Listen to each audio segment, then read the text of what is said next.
Perkenalkan, nama saya Angelina Patricia Manarisip, mahasiswa dari Fakultas Hukum Universitas Pembangunan Indonesia. Pada saat ini saya akan mempresentasikan materi tentang filsafat Pancasila, demokrasi, dan berita hoax. Baiklah, kita mulai dengan filsafat Pancasila, mulai dari pengertian dari filsafat Pancasila. Ya, filsafat Pancasila adalah penggunaan nilai-nilai Pancasila sebagai dasar negara dan pandangan hidup bernegara. Sebagai informasi, filsafat adalah suatu bidang ilmu yang senantiasa ada dan menyertai kehidupan manusia. Istilah filsafat secara etimologis merupakan padanan kata falsafah atau dalam bahasa Arab dan filosofi dalam bahasa Inggris yang berasal dari bahasa Yunani filosofia atau filosofia. Sementara itu pada hakikatnya Pancasila memiliki sistem nilai yang didapat dari pengertian nilai-nilai dasar luhur kebudayaan bangsa Indonesia. Dari unsur-unsur kebudayaan tersebut berakar dari dan mengalir sehingga membuat secara keseluruhan menjadi terpadu menjadi kebudayaan bangsa Indonesia. Melalui penjelasan tersebut bisa disimpulkan bahwa Pancasila sebagai suatu produk filsafat yang digunakan sebagai suatu pandangan hidup. Filsafat Pancasila juga memiliki fungsi dan peran sebagai pedoman dan pegangan sikap, tingkah laku serta perbuatan dalam kehidupan sehari-hari dalam bermasyarakat, berbangsa dan bernegara untuk bangsa Indonesia. Ya, setiap nilai-nilai yang ada dalam sila Pancasila perlu dijadikan sebagai dasar dalam hidup berbangsa dan bernegara. Kemudian, fungsi filsafat Pancasila yang pertama adalah sebagai jiwa bangsa Indonesia. Kemudian yang kedua, sebagai kepribadian bangsa Indonesia. Kemudian yang ketiga, sebagai sumber dari semua sumber hukum. Kemudian yang keempat, sebagai pandangan hidup bangsa Indonesia. Kemudian yang kelima, menjadi falsafah hidup bangsa. Kemudian yang keenam, sebagai dasar negara. Yang ketujuh, memberi hakikat kehidupan bernegara. Kedelapan, memberi substansi dengan hakikat negara, ide negara, dan tujuan bernegara. Yang kedelapan, menjadi perangkat ilmu kenegaraan. Kemudian tujuan filsafat Pancasila yaitu untuk menciptakan bangsa yang religius dan patuh kepada Allah yang Maha Kuasa. Yang kedua, menjadi bangsa yang menjaga keadilan baik secara sosial maupun ekonomi. Yang ketiga, untuk menjadi bangsa yang menghormati hak asasi manusia untuk dapat berada dalam kaitannya HAM dengan Pancasila sebagai dasar negara kita. Yang keempat, untuk menciptakan sebuah bangsa yang menjunjung tinggi demokrasi. Dan yang kelima, menjadi negara nasionalis dan cinta tanah air Indonesia. Kemudian demokrasi, kita mulai dengan pengertian demokrasi. Demokrasi adalah bentuk pemerintahan di mana semua warga negaranya memiliki hak yang sama untuk pengambilan keputusan yang dapat mengubah hidup mereka.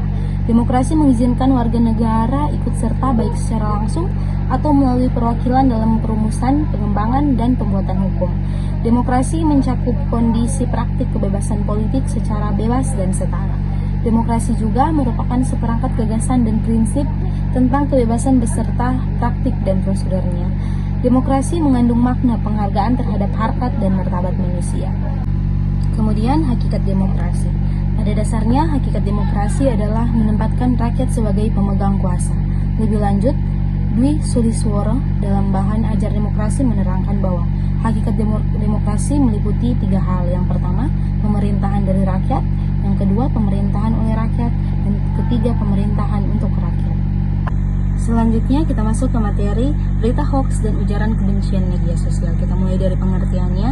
Pengertian dari hoax itu sendiri adalah hoax adalah informasi palsu, berita bohong, atau fakta yang dipelintir atau direkayasa untuk tujuan lelucon hingga serius atau politis. Secara bahasa, hoax atau sinonimnya practical joke, jest, prank, trick adalah lelucon atau cerita bohong, kenakalan, olokan, membohongi, menipu, mempermainkan, memperdaya, dan memperdayakan. Dalam Kamus Bahasa Indonesia atau KBBI, hoax diterjemahkan menjadi hoax yang diartikan dengan berita bohong. Kemudian ciri-ciri hoax. Menurut Dewan Pers, ciri-ciri hoax adalah sebagai berikut. Yang pertama, mengakibatkan kecemasan, kebencian, dan permusuhan.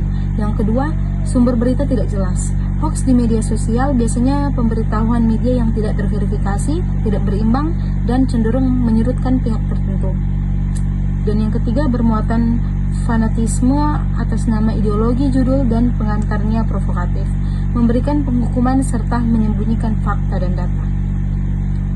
Kemudian, hoax dan ujaran kebencian berdampak buruk bagi psikolog. Penyebaran berita bohong atau hoax dan ujaran kebencian dinilai sudah berada dalam tingkat sangat mengkhawatirkan. Tidak hanya bisa memprovokasi dan menimbulkan perpecahan di kalangan masyarakat, hoax juga berdampak sangat buruk, baik psikologis, sosial maupun fisik. Hoax dan ujaran kebencian di medsos menjadi masalah besar bagi bangsa ini. Selain dapat memprovokasi dan menimbulkan perpecahan masyarakat, hoax dan ujaran kebencian dapat menimbulkan dampak psikologis, sosial, dan dampak fisik di lingkungan masyarakat. Dampak psikologis mungkin menjadi yang pertama yang terasa. Misalnya ketika kita membaca berita hoax dan ternyata itu tidak benar, tapi kita sudah timbul perasaan mungkin kecewa, takut, dan bisa jadi kita juga merasa benci terhadap orang yang dibicarakan dalam hoax tersebut. Itu adalah dampak-dampak psikologis bagi orang yang membaca. Lalu bagi orang yang dibicarakan dalam berita hoax, kata dia, bisa membuat mereka merasa malu dan marah. Bisa juga menjadi traumatis ketika membaca berita yang menjadi viral. Apalagi ditimpali ujaran-ujaran kebencian, maka secara sosial perilaku yang bersangkutan pun ikut menjadi berubah. Yang tadinya mungkin orang tidak sadar terhadap masalah-masalah tersebut, kemudian menjadi sadar dan bahkan sikapnya sangat ekstrim. Nah, hal tersebut akan membawa dampak sosial. Penyebaran hoax dan ujaran kebencian juga memiliki dampak secara fisik, yaitu orang menjadi merasa sedih dan depresi karena membaca informasi tersebut. Orang juga bisa sakit karena hoax ataupun ujaran kebencian. Akibatnya, orang tersebut menjadi takut untuk keluar rumah atau takut melakukan sesuatu karena berita-berita hoax yang dibacanya. Kemudian, larangan ujaran kebencian dalam peraturan perundang-undangan. Ada sejumlah instrumen internasional yang berkenaan dengan ujaran kebencian seperti Deklarasi HAM PBB 1948, Konvensi Internasional tentang Penghapusan Segala Bentuk Diskriminasi Rasial atau Convention on the Elimination of All Form of Racial Discrimination atau CRD, dan Konvenan Internasional tentang Hak Sipil dan Politik atau International Covenant on Civil and Political Rights atau ICCPR.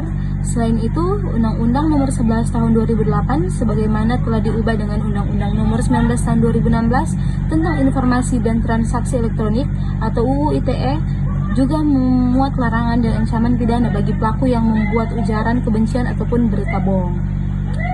Pasal 28 ayat yang ke-1, pasal 45 UU ini memuat ancaman pidana bagi setiap orang dengan sengaja dan tanpa hak menyebarkan berita bohong dan menyesatkan untuk mengakibatkan kerugian konsumen dalam transaksi elektronik. Tindak pidana ini dirumuskan secara material, artinya tindak pidana tersebut selesai sempurna bila akibat perbuatan telah timbul, yaitu adanya kerugian konsumen dalam transaksi elektronik. Sekian materi dari saya. Untuk kalian teman-teman yang baru lulus SMA ataupun yang sedang